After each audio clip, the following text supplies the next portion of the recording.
Okay, I'll come off mute, even better. Okay, good morning and welcome, and thanks for joining us today here at the NHT for our webinar with Diana Osagie on Black Lives Matter. I agree. Now, what do I do about it in my school? And hopefully Diana will appear alongside me just in a moment, I'm sure, on the screen there. Diana was, there she is. Diana was a great hit last August. We ran a webinar for you ahead of the start of the new school year. What a difficult school year it's been, to help empower and uplift you ahead of that year with her own brand of remarkable and courageous leadership. And this time round, we're focusing on the Black Lives Matter agenda, and how we can, how you can implement that in your school, and looking at practical points and things steps you can take.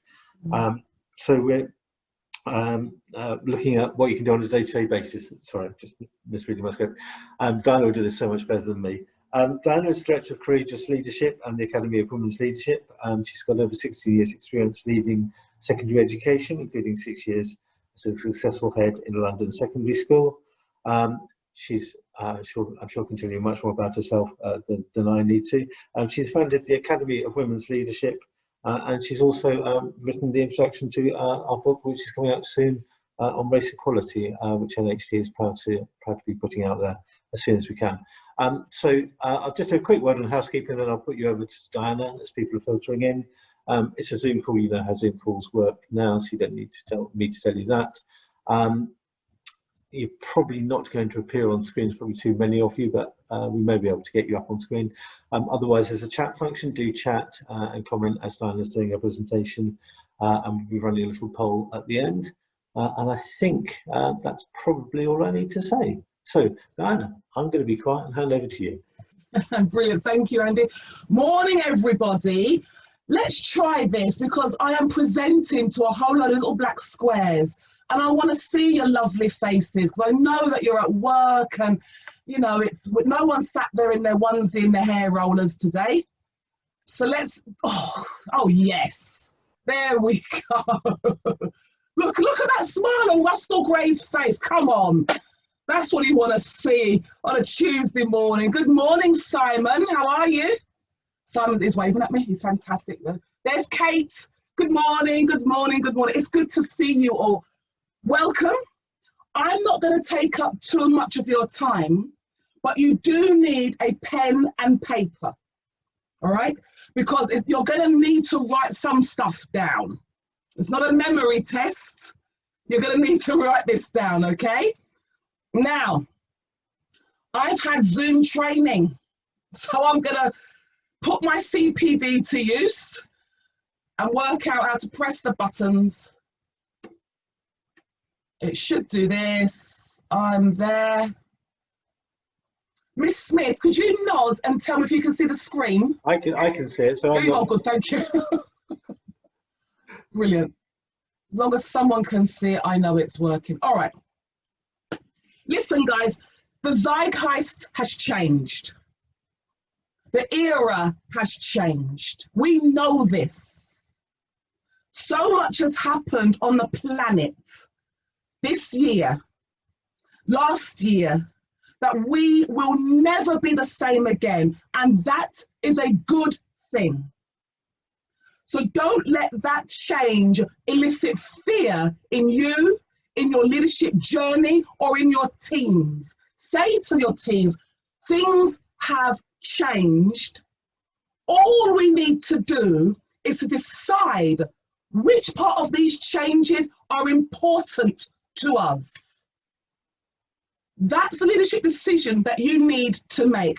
Now, what is important to us? What aligns with our values? What aligns with our priorities? If it doesn't align, ignore the change. Otherwise, you'll be stepping into inauthentic leadership. And there's no point going there for the sake of going there. But if you see the change, you recognize things are shifting, and the shift aligns with us, then We're going to take note of the change and see what that holds for us. So let me just turn this heater down because I'm having a hot flush here. When it comes to this thing about Black Lives Matter, it was such a shift, but it felt like an enormous all-at-once thing with the murder of George Floyd last year. But actually, that has been a change that has been incremental over decades. But that event brought it to the mainstream in a way that suddenly a momentum of people resonated. That was the difference. That was the difference. What happened to him had been happening in the US and other countries for decades. But what hadn't happened before was this collective resonance. Worldwide collective, hold on a second, there's something here that we need to take note of, that collective mindset change. So now, what do I do about it in my school? I'm going to just, first of all, just tackle some misunderstandings, then give you a framework of what you can do, how you can go forward. Is that okay, Joe Wellington? Can I do that for you? Yeah? Natalie, have I got your permission? Thank you. All right. Let's first of all tackle Bertha.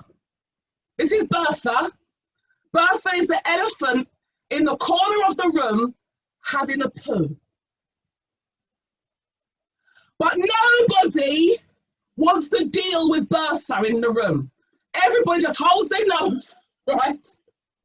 And tries to ignore what Bertha's up to. We ignore the elephant in the room. So I'm going to deal with Bertha this morning. You know what? My company is called Courageous Leadership. I deal with Berthas. That's what I do. I could have called it the Bertha Company, but nobody would have bought the book. You ready?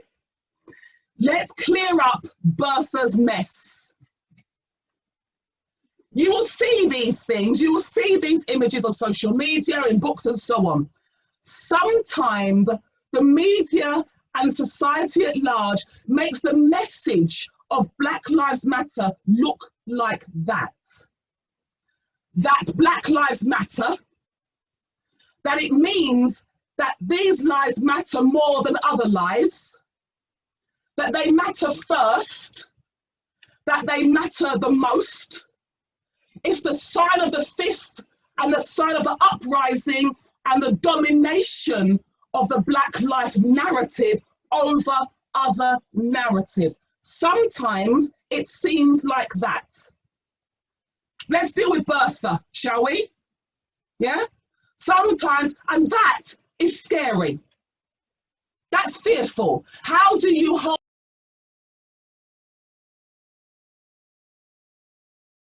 muted me? Hold on. Can you still hear me? Natalie, not. Can you hear me? You went on mute for about a second, Diana, but it felt like 5 minutes. But you're all right. So we have this narrative where it feels scary, but actually, and this hopefully, I'm using these images so hopefully you can see what I mean as well as hear what I mean. Actually, the message of Black Lives Matter is like this image. All lives have equal importance as any other life. But that is not the same as all lives matter. Every life on every scale has importance. But the message behind Black Lives Matter is slightly different. I'm going to show you what I mean. Okay? So we're not, hold on a minute, what's it done? It's not this, Black Lives Matter above any other life, the Black narrative, the Black curriculum matters more. It's not that. Here's where we're trying to get to. All lives matter, or all lives have an equal importance, but it's not quite the same as all lives matter. Let me show you. Let me give you a moment just to take that image in. Just have a look.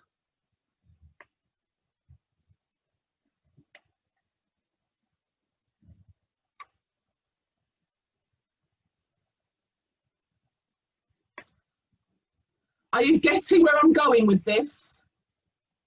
Yeah? So you could have that, you may have a march or an event where you're talking about breast cancer. So you have the, we'll do it in London, it's a moonwalk at night time, where you wear your pink bra and you go walking around London Bridge in the night time, raising money for breast cancer. And someone could come along and say, well, all cancers matter. That's true, but we're raising money, we're raising awareness for this particular cause, for this particular cancer, and so on. Let me show you one more thing. Take a moment just to read across the cartoon characters.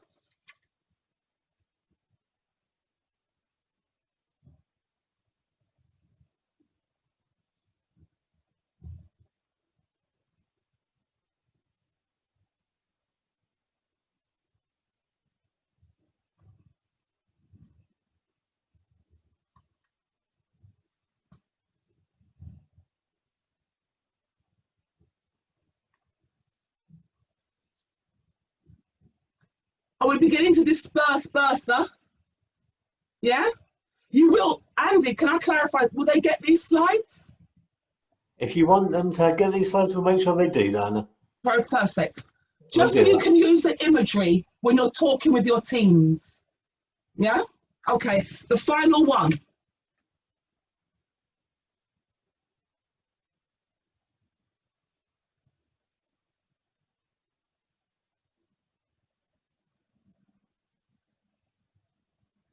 Okay, does that help to clear up Bertha? Yeah, because Bertha, I'm going to stop sharing for a moment. So we're going to do this together, but only if we are clear and we're on the same page. So I'm hoping that that's given you a clearer idea of where I'm coming from and where the movement, if you like, is coming from.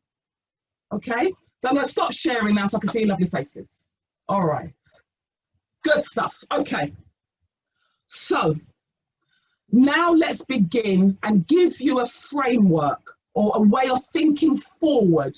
You decide where you're at, because I'm not assuming that you're at zero. Some of you may have made some headway already, but you've got to start from this position. Please listen to me. You are in leadership in the most important organizations on the planet. Do not underestimate your position in society. You've got to understand who you are. You're not just head teachers, deputy head teachers, SENCOs, assistant heads. No, don't hide behind the word head teacher. You are crucial to society. I'm not flattering you. It's too early in the morning for that. We haven't had enough coffee yet. You are critical. Let me explain what I mean. The only way society can flourish is if the citizens of that society flourish. That's the only way it can happen. The only way we can get citizens to flourish is by having great parenting and great education.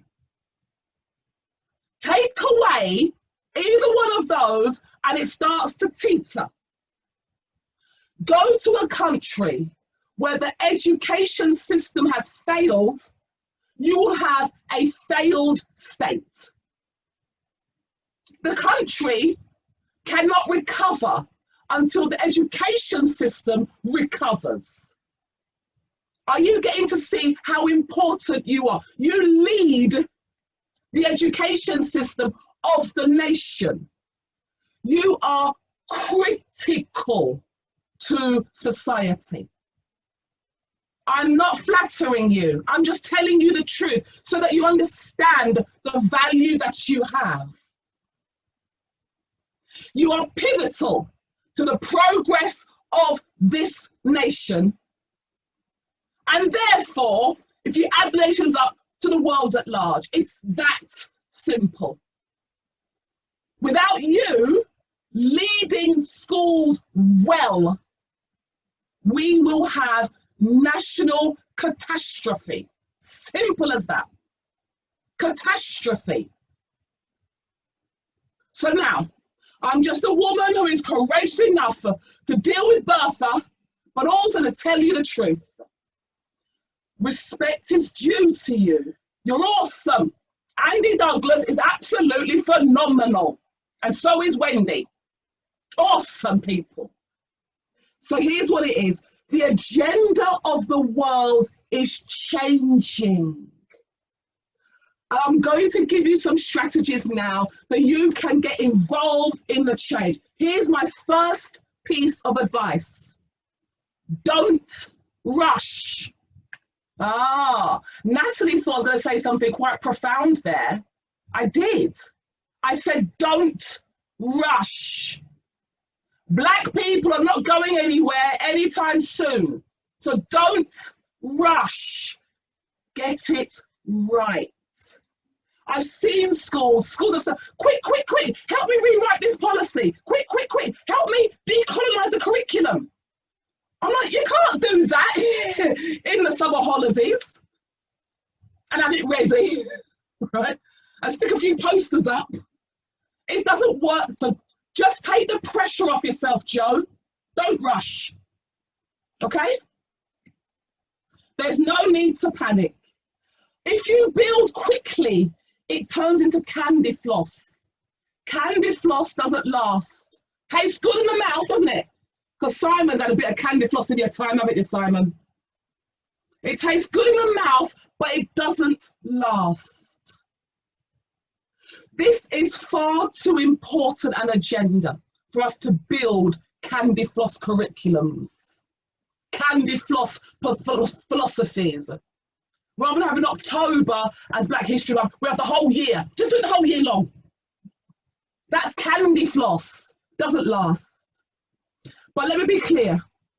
If you align with this agenda, everyone in your organization will benefit from your work. Everyone. Not just the Black staff, the brown staff, the Black children, the brown children. Everyone. You are on this journey. Listen to me. You're going to build strategic advantage into your organization. Now, who doesn't want that? Put your hand up. I'm looking. I don't see any hands. You're building strategic strength into your organization. Who doesn't want that? Strategic strength into your curriculum, into your cultures, into your ways of working, into your leadership teams. That is what this agenda brings when you align with it. So stage one, here's stage one of the framework, acknowledgement. As leaders in the organization, you begin to understand there is something here and we need to have our minds awakened to it. We're just, you might be at stage one, we're just acknowledging there's something here. The awakening is really important. You do not shortchange or miss out this step. Okay? Your whole organization to come into the awakening stage, not just two people who've got a title. So this stage can take some time. This is the stage where you will most likely undertake unconscious bias training. There's something here, not sure what, to be honest. Let us start that training. Let me give you this piece of advice. Do not tackle this agenda from a place of common sense. Tackle it from a place of expertise. If the expertise is not in your organization, then get some. Does that make sense to you? I wouldn't tackle, well, there's someone there and I think they need an operation. Well, I've seen it on telly. I've watched Holby City, so I know exactly what to do. Common sense Well, I won't cut the red one, I'll cut the blue one. No, get some expertise. So as SLT, you set the tone for this part of the conversation, for the agenda. So you will say, you're having discussions around ethics, around culture. If we agree that culture is how we behave, very simple definition, then let's agree how that will be when we're having these discussions, these dialogues. No blame, no blame. We are all learning together. You're setting the tone.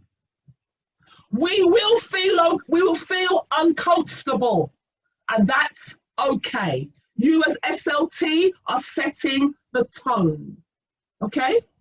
So for these conversations to happen, for the unconscious bias training to come in, you set the tone. Be intentional. You say, I'm setting the tone here. This is a bit of pace setting leadership. You know, there's different styles. Here's one of them. You're going to pace set a little bit. Let me set the tone for us to begin this agenda. There's no blame here. There's no silo working. We're all working together. And we're going to feel uncomfortable, and that's all right. Okay? So people relax. Ooh, if I get it wrong, if I use the wrong term, if I say the wrong word, I won't get crucified. Does that make sense? Okay. So Maya Angelou said it first. When you know better, you will do better. Okay? Right now, you're learning. Let me say this to you. If you think you don't have unconscious biases, you're wrong. You're just wrong. Everyone on the planet has unconscious bias. And I'm on the planet, so I've got some. I'll give you a quick example. Right now, I'm recruiting to have a new PA for my company. Put something out on Twitter, so I'm not spending no advert money. Put something out on Twitter. Loads of applications come back in. I deliberately did not ask what university you went to. Because what happens, if someone puts down Oxford, internally I go, ooh, don't you? Can't help it. Right? If someone puts down they got a first in maths from Oxford, I start bowing internally because I've got CSE. Adrian, do you remember CSE maths? I've got CSE maths. I kept flopping the O level. I've only got a CSE. So she says, so if someone puts down they got a first in maths and statistics from Oxford, immediately my bias shoots up and they go to the top of my shortlist, don't they? And if someone puts down they went to Polytechnic, do you remember Polytechnics, Adrian? I went to a Polytechnic. When it changed to a university, I was so happy. Because the bias in my mind is, if you went to a Polytechnic, you couldn't quite get into university. Do you understand what I'm saying? We all have unconscious biases. Yeah? So you've got to become open to the awakening of your biases as an organization, as individuals, as departments. It's uncomfortable, but it doesn't stay uncomfortable for long. We all make intrinsic assumptions about talent, ability, guilt, innocence, potential, importance, and these are based on our internal constructs and our internal experiences. I'll give you a funny one. I'm hoping there's nobody on here who's got this name. Let me just check. No, they haven't. I don't think so. Throughout my teaching career, whenever I taught a boy called Ryan, it went pear-shaped. I don't know what it is about that name, Boys called Ryan are often little, oh my God. What is it? It's not true. There's nothing in the name Ryan, but my experience is the 4 boys I've taught over the years that I remember who are called Ryan were little oiks. I get an application form for assistant headship and it's got the word Ryan on it. And I think, I wonder if it's him. I wonder if it's him. Ryan Giggs is the worst Ryan. But you see, it's a funny bias, but it's there. It's there. Now, you can get funny ones which have no consequence. Of course, I will shortlist according to my shortlist grid. Of course I will. But then you move up the scale. Now you start to wonder, I wonder in my school, how many of my teachers are teaching with biases against the pupils, against different sets of pupils? I had, and I work for the dark side. Ofsted, right? I'm not going to say why, but I think it's important. But anyway, but when I was head, I had an Ofsted inspector rock up to my school because it was, you know, inspection time, and he refused to shake my hand as the head teacher. He said, because I don't shake females' hands. So I said, well, you're not coming in then, and I shut the door. Now, I was a new head. So now, this is the mellow version of me. Then I was raw. I mean, we ain't coming in, shut the door. The lead had already gone into the school. So he turned around and went, where's Mr. I mean, he's out there and he ain't coming in. He went, oh, can we talk about that? Because we ain't talking about nothing. He's not coming in because I'm the head. If he won't shake my hand as a female leader, what's he going to think of my female leaders around my school? What's he going to think of my girls? And my, no, I'm not having it. I went nuts. My first inspection, I am not allowing that bias into my, I don't care, I'm not having it. And he came, in the end, they had to ring Ofsted and talk to him. Then he came in and he goes, okay, I can't shake your hand, but I can bow to you. I goes, yeah, you can bow to me, that's all right, I'll have a bit of that, bow. And I stood there, made him bow. I mean, it's terrible to say it now, but it's what I was like. You can bow right here in the reception, and every other woman you come across, bow to them and all. But do you see, my heckles went up because I thought, my goodness, you're going to inspect me with that bias? I am not having that. Now think about your staff. Think about your staff and the children they are teaching. What biases are there in your organisation? This is the awakening phase. Do you understand? Do you see, you can't skip this bit. We haven't done anything yet. We haven't made a new policy. We haven't done nothing. We've just allowed ourselves to be awakened. This is where you do that unconscious bias training. Okay, but our unconscious biases affect every decision we make, everything.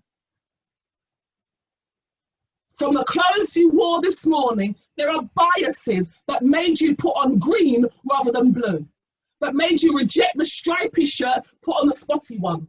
There are biases in everything.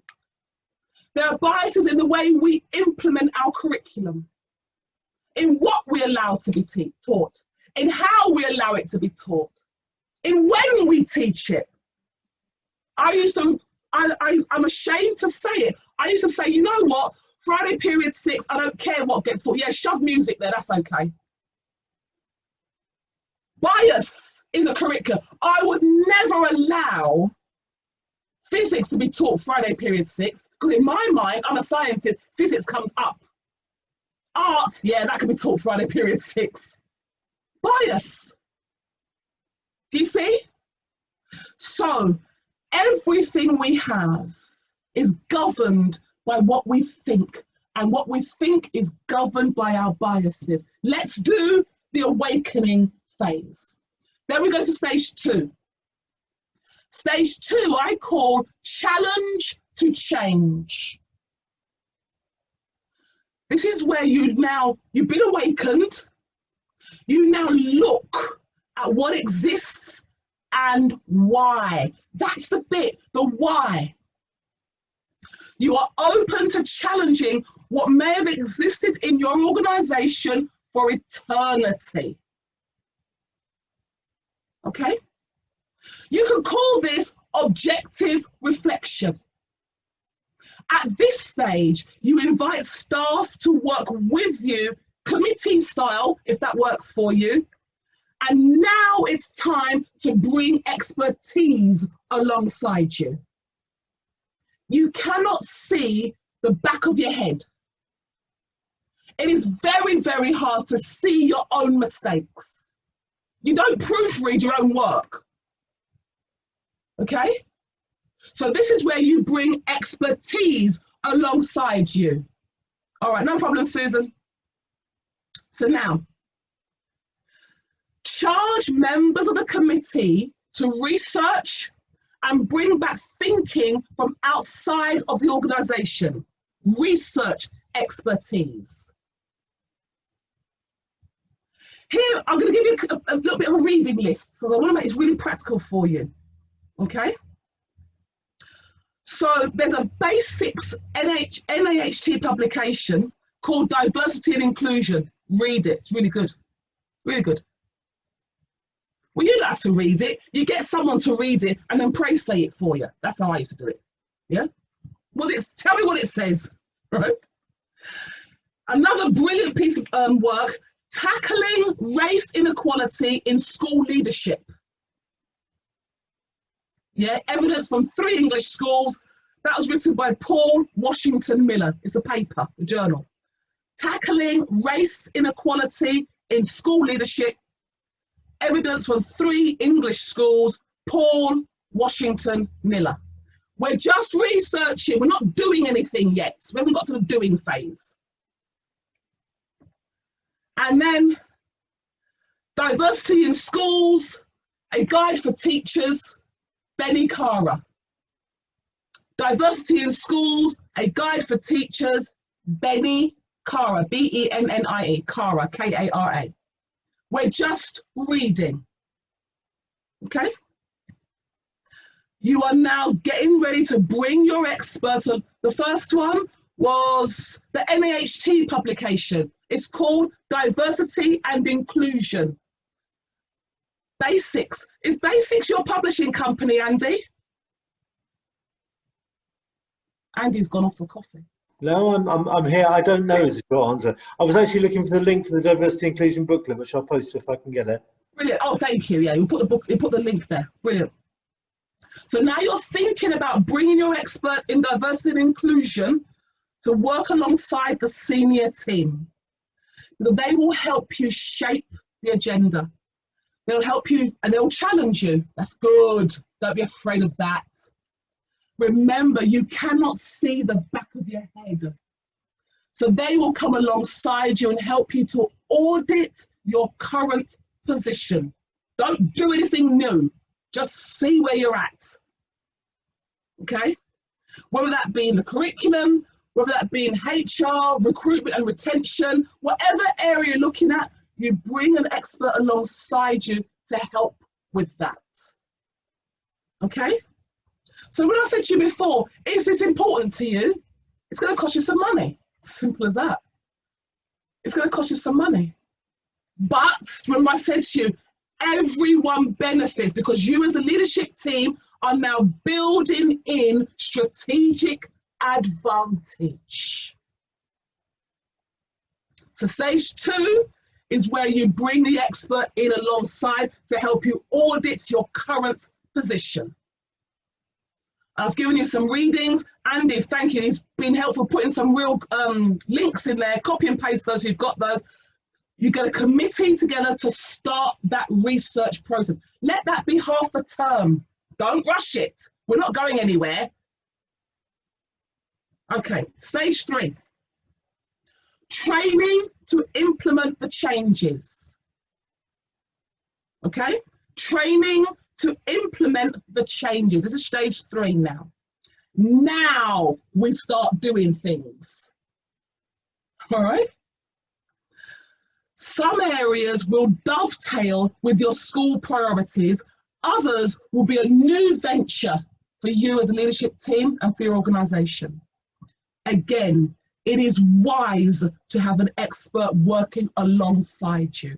I'm not saying employ someone 4 days a week, but you need to have somebody who's been working in this field for a while. There are loads of them, and I can give Andy a list of people who are really good at this stuff. They've been on, remember I said to you, the George Floyd murder, it shone a light, but there's been people who've been working at this chalk face for a long time. There are experts available. So, please, but when you get one, do your due diligence. If they've just popped up because this is the bandwagon, then don't use them ones, right? Someone who's got some credibility. So then you start to look at your areas. What's important to you? Curriculum, okay. What is taught? Why is it taught? How is it taught? 3 basic questions. What do we teach? Why do we teach that? How do we teach that? Then, what's missing? The expert will help you with the what's missing, because you won't know what's missing. You don't know what you don't know. Yeah? But can you see that kind of curriculum review benefits everyone? Okay? HR processes. In terms of recruitment, disciplinary, attendance procedures, whatever it is, what do we do? Why do we do it that way? How do we actually do this? What's missing? That's the expert. Okay, do you see? This is going to take you a year, at least. This is a 5-year plan here. You are not going to decolonize the curriculum in the half term. Not going to happen like that. Not if you want it to be a stable commitment to your organisation growing and being better. Otherwise, you get that candy floss. It tastes good for a bit, and then it's gone. So it's a long haul process. You are undergoing both cultural and structural change, and that takes time. And that's okay. Tell your staff what you're doing. Don't make them have to try and guess what's in your head. This is what I'm thinking. This is the timetable that we've got. We're talking a 5-year change here. We're talking the school now, but we're planning for the school of 2025. So our current year 7s, by the time they get to year 11, our school will be different. Our current year 1, when they get to year 6, we would have gone through this change. It's not about year 6's experiencing this change now in year 6. By the time they leave, it's all done. It doesn't work that way. So take that pressure off yourself. Okay? It is a long haul process, but my goodness me, when you bring diversity and inclusion into the heart of what you do, the advantage to your organisation is the gift that keeps on giving. It truly is. So I'm going to give you this last thing. If you want to be an agile leader, surround yourself with a diverse team. It starts at the top. We know this. I don't just mean diversity in terms of colour. I'm talking diversity in terms of thought. You want that cognitive diversity. Oh, an organisation led by a cognitively diverse leadership team, you are on to a winner. Diversity in terms of gender, in terms of sexuality, in terms of religion and faith and no faith, in terms of ethnicity, in terms of age, in terms of experience. seek diversity and bring it to you. It's like seeking diamonds. You're bringing advantage to your table. It makes you agile. Agile means you can respond appropriately and quickly as things change, because you've got a diversity of thought around your table. It helps you to change, to swivel and to pivot. Andy, I'll see you. I'll miss you. Do this. Take your time. Build your organization with this inside. It's not an add-on, it's a pillar. You will see the benefit over the years. And I'll tell you now, when you've long gone, when you're now Dame Adrienne Wright, sat in the House of Lords, she's on her own up there with a fur coat on, and the school she led has diversity at the heart of it. 20 years on, that is changing the world. Andy, I'm done. Yeah, I've found out where my unmute button is now, so that's a good start, isn't it? Thank you so much, Dan. And when you said Andy, I didn't realise you were going to Andy Douglas, not me, so that's why I feel fabulous. Thank you, Diana. Thank you so much, and that's really, I've been giggling away here. I'm sure I can see other people have been laughing and agreeing and nodding, and it's all fabulous stuff. It's great to see people on screen. I'd rather hear them as well, rather than hear myself. Yeah. People got questions they want to put to Diana, thoughts, reflections, abuse, not abuse, support, love. Come on, talk to me, people. It's when they all go quiet and they're, oh no, I'm coquettish. Oh, but Kevin Burnett is my friend because he's courageous. Go ahead, Kevin. Let's hear you. Well, I was just reflecting, really more a comment than a question, really, Diana. It was just the fact of how important it is for the tone, whether you're doing PSHE with young children and talking about ground rules or whatever it is, that tone that you set and the permission to do things in a certain way is vital, and very few times do we remember that in our haste to trip over ourselves to jump through the next hoop, which we've suddenly missed because we've left our sort of life-saving kit behind. Yeah, that's very, I love that word we say, Kevin, about give your staff permission to feel uncomfortable. Just say, it's okay. Right now, I bet your heart is beating. I bet your palms are sweating. I bet you think, God, how can I get out of this CPD? That's okay. Don't let them guess what's in your head. Tell them, I feel uncomfortable because it's addressing things in me that I'd rather keep quiet, right? But if the staff know that you've given them permission to be uncomfortable, to be nervous, to not know the answer, that is such a release and a reassurance to them. I don't have to put up my hand and say, I know what you're talking about, Diana. Okay? All right. Any other questions? I think someone just put in a chat about unconscious bias training. Yeah, I was just going to pick that out for you, Diana. What was the question? For some reason, my chat's got massive words, so I can't see all the words. But basically, you've done a fabulous job today of doing unconscious bias training. I could talk about that all day with you. But someone's saying, can you recommend a company that does it? Perhaps your own, or perhaps people you've worked with. Can I get it to you by email? There's a few that I know.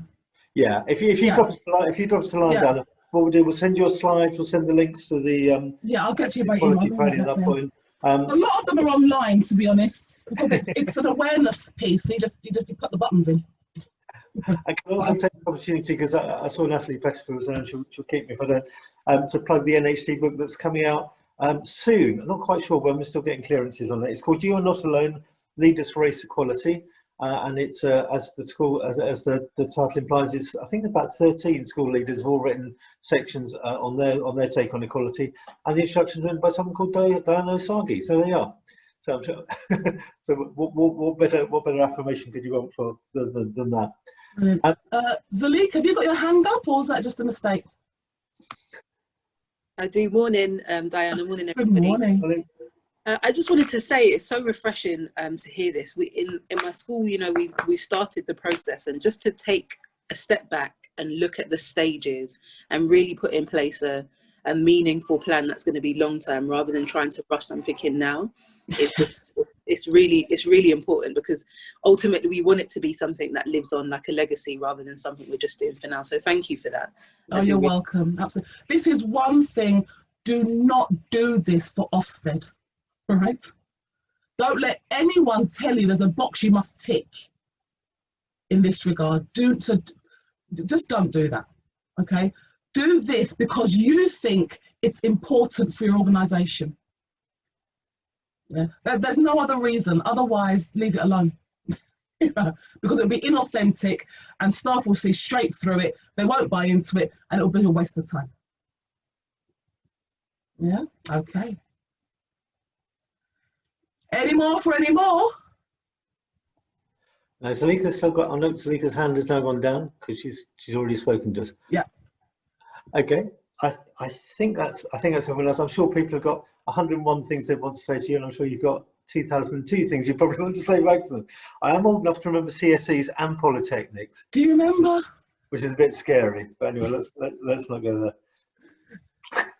So anyway, so thank you so much, Diana. For I mean, it's lifting the lid on it. It's opening us into the world of Black Lives, of race equality, of unconscious bias training, and there's so much more we can explore there. And I'm sure we'll be putting training on that in the near future, possibly with you, Diana, because you really, yes, no, absolutely, always there for you guys. No problem. Thank you so much for your kind comments in the chat. And so I'd just like to say thank you so much to everyone for taking time away from the school or setting to be with us. We know schools are back full time now, and so thank you for taking time to be with us.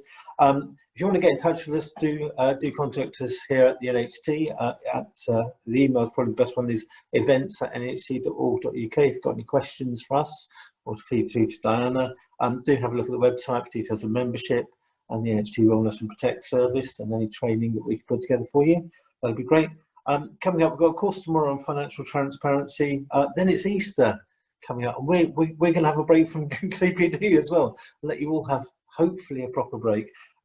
After that, on the 18th of May, we've got a new and aspiring heads conference, so hopefully that'll be of interest to you. So that's all I want to say. Look out for the book You Are Not Alone, Leaders for Race Equality, coming soon to, if not a bookshop near you, then hopefully at least Amazon, or we'll put it on our website, I'm sure.